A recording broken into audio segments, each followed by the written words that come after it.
kita menguji, bagaimana metodologi apa yang bisa kita dapatkan untuk menguji bahwa beliau itu jujur atau tidak? Ya, komentar orang-orang yang kenal dengan beliau. Komentar orang-orang berarti subjektif kan?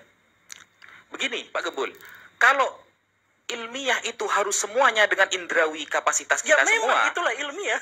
Nah, tidak gitu Pak Gembul, gitu tidak. Makanya Sini aja dulu. Referensi Pak Gembul bahwa ilmiah itu hanya dengan indrawi di mana?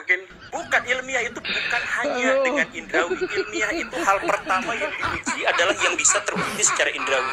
Jadi misalkan gini, dari mana metodologi yang kita gunakan untuk mengatakan bahwa dia telah jujur? Ya dari komentator orang sebelahnya. Komentator orang sebelahnya itu subjektif. Ada orang yang dekat, ada orang yang jauh, dan kita benar-benar tidak tahu soal itu. Jadi itu goib. Nah, ini jadi ini baru masalah dasar. Mudah-mudahan teman-teman menyaksikan ya live tadi siang. Ini kalau bisa kita tonton dari awal sampai selesai ya. Bisa langsung ke channelnya secara langsung ya. Kenapa? Karena di situ ada perdebatan yang luar biasa. Ketika Guru Gembul ini dihadirkan ke Robito Alawiyah untuk berbicara banyak mengenai tentang nasab, ilmu nasab. Ini sangat menarik sekali kawan. Kalau kita lihat bagaimana Guru Gembul ini memang cocok dengan namanya Guru Gembul. Jadi sedang ngajarin orang-orang yang ada di situ. Dan Guru Gembul ini berhasil mengacak-acak cara berpikir mereka. Ini memang karena kecerdasan Guru Gembul ya. Ini luar biasa sekali karena penjelasan Guru Gembul ini tentang bagaimana kita mempercayai kata Ali Asyakron yang mengisbat pertama nasab Habib Alawi. Guru Gembul di situ menjelaskan dengan sangat bebas sekali. Sehingga beberapa kali itu membuat si Wafi ini nganga-ngaan ya. Oke, kita saksikan. Saya tanya sekalian pada Gus Wafi misalkan ya. Ini contoh kasus lah ya. Kiai Imaduddin mengatakan kurang lebihnya adalah yang mencangkokkan Ba'alawi ke dalam silsilah keturunan Nabi itu adalah Asyakran. Begitulah ya, menurut beliau. Kemudian menurut Pak Gus Rumail Abbas, oh tidak seperti itu karena begini begitu. Oke, jadi di situ polemiknya ada satu orang yang namanya siapa nama lengkapnya itu? Ali Asyakran. Asyakran. Bagaimana bagaimana cara kita menguji? Bagaimana metodologi apa yang bisa kita dapatkan untuk menguji bahwa beliau itu jujur atau tidak? Ya, komentar orang-orang yang kenal dengan beliau. Komentar orang-orang berarti subjektif kan? Begini Pak Gembul, kalau ilmiah itu harus semuanya dengan indrawi kapasitas kita Ya memang semua. itulah ilmiah. Nah, tidak gitu Pak Gembul, gitu tidak. Makanya Sini aja dulu. Referensi Pak Gembul bahwa ilmiah itu hanya dengan indrawi di mana? Bukan ilmiah itu bukan hanya dengan indrawi. Ilmiah itu hal pertama yang diuji adalah yang bisa terbukti secara indrawi. Jadi misalkan gini. Jadi kita itu hanya bisa menguji sesuatu yang nyata, gak mungkin menguji sesuatu yang goib. Ya. Mimpi itu gak bisa kita jadikan sebagai pedoman karena tidak bisa diuji secara indrawi. Misalkan, Gus Wafi menceritakan semalam saya mimpi bertemu dengan Nabi. Boleh gak ngomong seperti itu? Boleh. Kemudian saya diwartakan seperti itu. Boleh percaya juga boleh tidak. Tapi mau saya percaya atau tidak itu bukan pengetahuan saya. Karena tidak ada metodologi khusus sampai sejauh ini yang bisa membuktikan apakah perkataan itu benar atau salah. Gitu kan? Oke. Nah, jadi karena tidak ada pengujinya, maka itu tidak disebut sebagai ilmiah. Tidak bisa disebut secara akademik. Tidak bisa diuji. Apa yang bisa diuji dari sesuatu yang goib? Sekarang ada pernyataan. Ada seorang yang mengatakan bahwa ini begini. Dari mana metodologi yang kita gunakan untuk mengatakan bahwa dia telah jujur? Ya dari komentator orang sebelahnya. Komentator orang sebelahnya itu subjektif. Ada orang yang dekat, ada orang yang jauh, dan kita benar-benar tidak tahu soal itu. Jadi itu goib. Nah ini baru masalah dasar. Indrawi bukan satu-satunya. Ini justru malah level yang paling dasar agar kita bisa mengetahuinya secara ilmiah. Jadi kalau misalkan sejak awal sudah dikatakan bahwa ini subjektivitas, buktinya apa? Buktinya pengakuan seseorang diuji berdasarkan komentar orang di sekelilingnya, subjektif. Kemudian yang kedua, tidak didasarkan pada bukti-bukti sezaman dan sudah ditegaskan. Oke, sudah seperti itu. Dan kemudian yang ketiga itu subjektif, kemudian tidak didasarkan pada sezaman. Tidak sesuai dengan ini dan tidak memiliki metodologi verifikatif yang jelas, misalkan ya sudah selesai, artinya ini tidak lagi bisa ilmiah. Kalaupun misalkan nanti menyebutkan ini dari kitab, mohon maaf ya, itu bukan dari Islam, tapi itu adalah produk tradisi masyarakat Arab dan masyarakat Islam pada waktu itu. Karena Islam hanya memerintahkan untuk belajar ilmu nasab, bukan bagaimana menjelaskan metodologi nasab. Sehingga metodologi yang tadi dijelaskan itu bukan Islam dan tidak ilmiah. Itu hasil tradisi masyarakat pada waktu itu yang bisa dibantah, dan karena tidak sesuai dengan metodologi yang lebih modern, ya ayo kita diskusikan terkait ini gitu. Jadi sekali lagi ya, ada nggak cara selain secara subjektif tadi itu, ada nggak cara yang bisa menjelaskan dari mana Pak Ali Asyakran itu jujur misalkan? Oke, terima kasih banyak Pak Guru. Ini diskusi yang menarik ketika kita membahas tentang mengkritisi ilmu nasab. Ketika kita mengkritisi ilmu nasab, hak setiap orang. Pak Guru juga berhak mengkritisi ilmu nasab. Dan Robitoh Alawiyah ini lembaga pencatat nasab yang memang berpegang pada kaidah ilmu nasab. Kebetulan Kiai Imaduddin juga berpegang pada ilmu nasab. Betul. Ilmu nasab sama ilmu nasab ketemu diskusi kemarin, bisa tuh sama. Jadi ketika ilmu nasabnya kita tidak punya pada platform yang sama, terus kita mengkritisi ilmu nasab, memang dia menjadi kritik bukan seputar isu nasabnya Ba'alawi, tapi kritik diskusi seputar seberapa ilmiah ilmu nasab. Itu pun juga mungkin menjadi tema yang menarik ke depan gitu ya Pak Guru ya. Tentang seberapa ilmiah, seberapa bisa diterima ilmu nasab.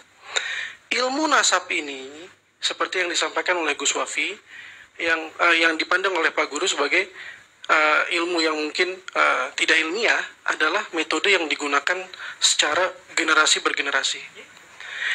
Jadi kalau misalnya kita mau tanya Pak Guru baik apa enggak orangnya, tanya sama saya yang pernah ketemu, kita sezaman, kita bisa ngomong.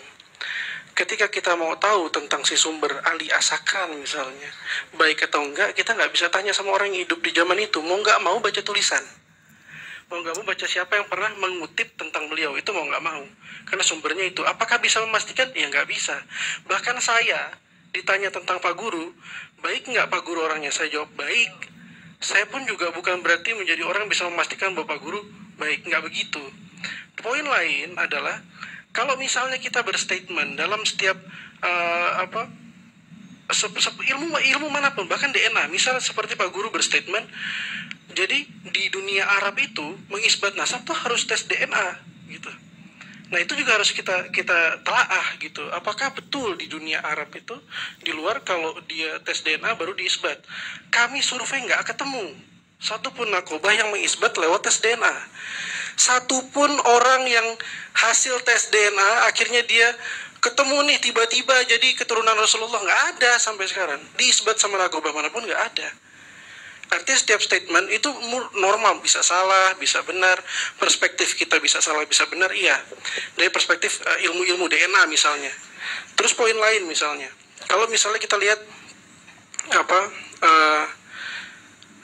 bagaimana kita bisa men-track orang yang jauh di belakang Ali Asyakran, Ubaidillah.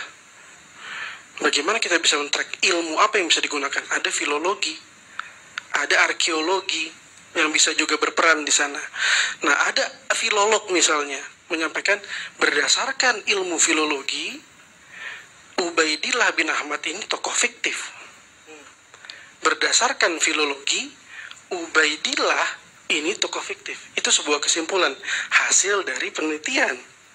Kita minta penelitiannya, apakah pernah meneliti manuskripnya, pernah datang ke Hadramut kah, cek semua peninggalannya. Kami berdiskusi dengan, nanti setelah ini ada sesi penonton, masih ada sesi tentang filologi. yang kita menghadirkan Prof. Titi Pujastuti dan Prof. Yasmin Syahab, mereka yang akan menjelaskan bagaimana kesimpulan sampai pada filologi bisa membatalkan nasab Ba'alawi atau membatalkan keberadaan Ubaidillah, apa proses yang harus dijalani begitu Pak. Saya mohon maaf dengan segala kerendahan hati saya mohon maaf. Ayo kita kembali pada diskusinya. Jadi kembali lagi. Anu Habib, seperti Guru Gembul kasih waktu 5 menit, biar gantian. Soalnya kita kayak saling motong, nggak enak kesannya gitu. Biar ada waktu masing-masing gitu. Pak Guru ini tadi yang saya tahu ada materi yang mau disampaikan ya. Ada, tapi nanti ini jadi kalau Boleh Pak Guru nggak apa-apa. nanti aja.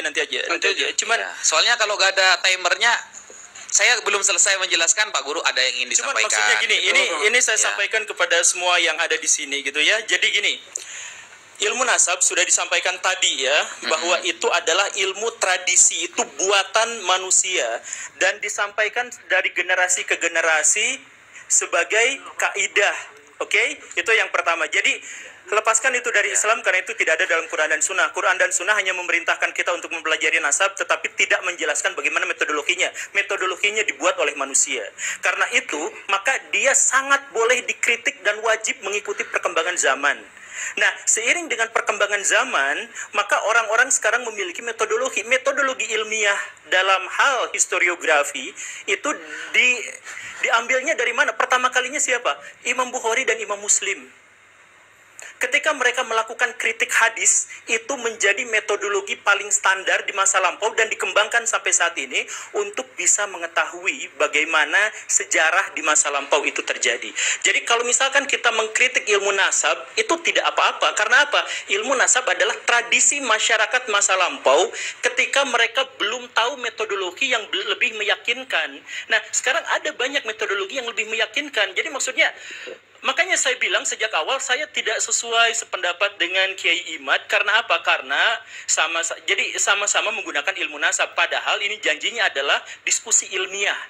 Ilmiah itu yang tadi Bapak sampaikan itu bukan ilmiah, itu teologis. Karena didasarkan pada ketidaktahuan kita.